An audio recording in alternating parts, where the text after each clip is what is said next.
Well, good morning. This is another day in the Twisted Knot Wood Shop. It's Monday, July 30th, 2012, and I'm doing this video for people that are interested in making their own wood lathe. Friends on the Wood Whisperers IRC channel, several of them have expressed an interest in making their own, so I thought maybe I'd do this and get some people with ideas and they can come up with their own. This lathe is 7 foot long on the ways, 36 inches high. I got a shelf down there that's flush with the front legs, but it extends back towards the rear. It's kind of handy. I don't know that everybody would want it. Sometimes I find stuff on there that has nothing to do with the lathe, but it's a good place to store stuff like scraps and blocks of wood and etc. The headstock and the tailstock were bought from a machinist that had it sitting around underneath his metalworking machines, and I can reasonably date the two of them to be somewhere in the mid-40s. I'm not exactly sure, but just by looking at them and looking at the quality of them, that's what I'm going to stick with. They're both the same height, meaning the center point here at the spur center and the center point here at the live center are the same height. However, if they weren't, I probably could have easily shimmed underneath one or the other one to bring them in the same level. And as far as the alignment, at the tailstock end, I've got these bolts set up here on the headstock where they're in the bed. The holes in the bed are elongated so that I can twist and adjust the headstock to be in line with the tailstock. I got the bed set up, or the ways set up, so that this on the tailstock here, I just made a little bar, inch and an eighth wide, and the bar just goes through a center bolt, and there's a nut down on the bottom of it, and it attaches and clamps on the bottom of the way here, and use this bolt or the head of the bolt here to tighten it. So right now it's loose, so I can slide it wherever I want to, and I just take a wrench and then just bolt it down. I got a lot of travel on the tailstock. I'm not going to say that you're going to be able to find anything like this, but if you do, this is an option. You can easily make a headstock with a machinist with a straight shaft and pillow block bearings, and then just build up. For instance, let's say you find a tailstock off of eBay or wherever, you can easily use the pillow blocks and build up, say, a wood base, for instance, and down below, if you want to have a DC motor like I have here, and a controller, which is this one here, this black box, and so I can reverse it or forward, and then the round knob is for the speed adjustment. The DC motors are 2 horsepower and plenty of power. I suppose you probably get by with a horse and a half easy enough, or even a horse. Depends on what you're doing. As far as the build up of the bed is concerned, what I did was, I'm going to try to do this where I can. These legs are 3 inch by 1.5 inch tubular steel, 1/8 inch thick. The plate on the outside of the leg and the plate on the inside of the leg is 1/4 inch steel.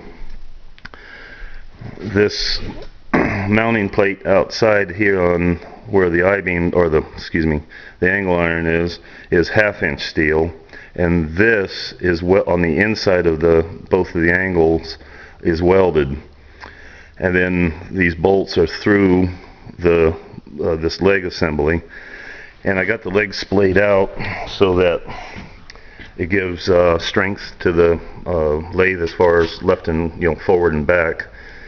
And you can see how that steel plate there is welded to the tubular legs, and those 2 bolts down below are for the shelf bracket, and that's steel underneath, and then it's just a piece of 1 1/8 inch plywood.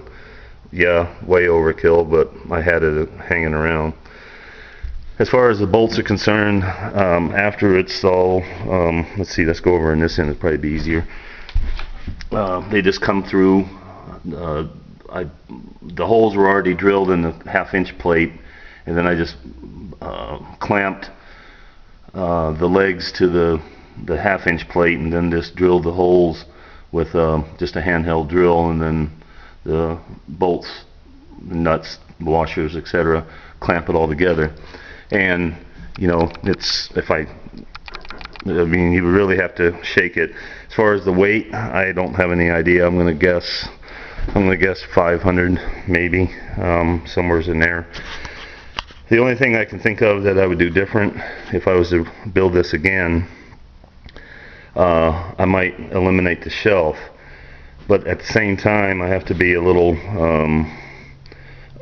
thankful for it, because occasionally I find myself straddling, sitting actually on the bed here, and the leg on both sides while I'm doing say a faceplate or a flat whatever, and not doing a spindle turning. And then to make it more convenient, I bolted on black pipe on the back of the bed that goes up and makes another piece of black pipe on the top where the fluorescent light is attached, and then the wire that feeds it comes down through here and then down to the bottom to this control panel, and this switch here turns the light on and off. I got this other switch here that has wires coming up again through here that comes out this way for extending light for when I'm doing turning out here on the outside of the headstock.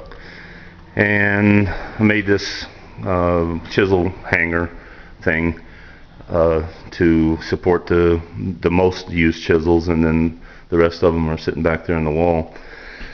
I also got an extra long but double post tool rest, but I only had the one banjo that came with the headstock and tailstock.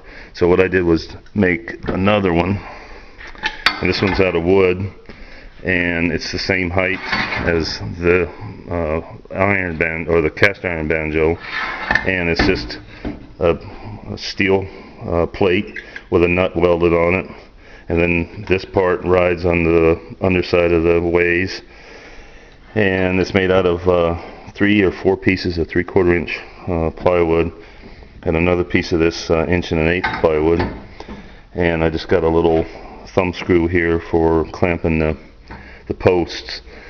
And then it also didn't, the only one that came with when I got the lathe with that old looking tool rest there. I made some other ones that are a little bit fancier. They got a beveled edge, and the posts are beveled down there so that just to lighten it up for the most part. And then there's another one there that's 16 inches, and then that one is hell, I forgot, 12. So, and then there's the faceplate that came with the lathe too. So I lucked out pretty good. So there it is, and I don't know what everybody can think of to do for their own thing, but there's an idea. Oh, by the way, the ways are 3.5 by 6 inches, and it's quarter inch thick, and the rest of it is well, like I told you earlier. And if that gives you any ideas, good, and if you make one, then good for you. Talk to you later. Bye.